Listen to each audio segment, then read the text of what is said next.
మదనపల్లి పట్టణం మోతీనగర్ నందు TDP minority senior నాయకులు ఎస్ఏ మస్తాన్ రేషన్ కార్డుదారులకు స్మార్ట్ కార్డులను పంపిణీ చేశారు.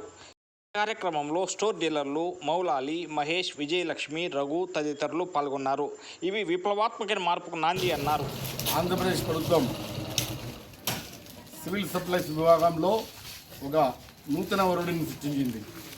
ఎందుకంటే గత ప్రభుత్వం స్టోర్ల పరిస్థితిని, సివిల్ సప్లైస్ని ఎంత దారుణంగా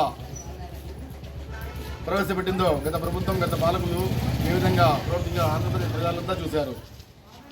ఈ ప్రభుత్వం, కూటమి ప్రభుత్వం వచ్చిన వెంటనే తక్షణము గత ప్రభుత్వంలో బండి వెనకాల బండికాడ నిలబడి ఎక్కడన్నా క్యూ సిస్టంలో ముసలివారాన్ని కాకుండా, వయసు ఉన్నవారు కాకుండా ఒక్కరోజు 2 రోజుల్లోనే ఈ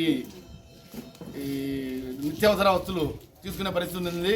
కానీ కుటుంబ ప్రభుత్వం వచ్చిన తర్వాత ఎన్నికల హామీల్లో మాటిచ్చిన ప్రకారము తక్షణము స్టోర్లన్నీ తెరిపించడము, నెలవారీ ఎప్పుడైనా సరే ఇక్కడ వచ్చి నిత్యావసర సరుకులు తీసుకునే విధానంతో ఈ స్టోర్ల పరిస్థితి అవడము. అలాగే గత ప్రభుత్వంలో బోగస్ కార్డులు, చాలా కార్డులు ఉండేటివి.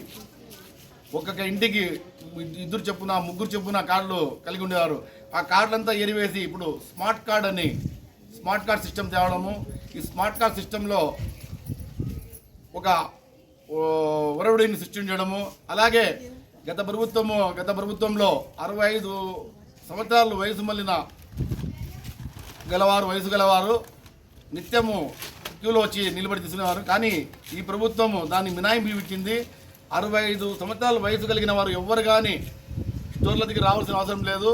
డీలరే వాళ్ళ ఇంటికాడ వచ్చి నిత్యావసరాలు ఇస్తారు.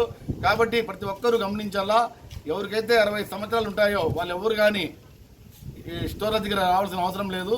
డీలరే వచ్చి వాళ్ళ ఇంటికి మీకు నిత్యావసర సరుకులు అందిస్తారని తెలియజేస్తూ, అలాగే ఇటువంటి కార్యక్రమాలు నిర్వహిస్తున్న కుటుంబ ప్రభుత్వానికి ప్రత్యేక కృతజ్ఞతలు తెలుపుతున్నాము.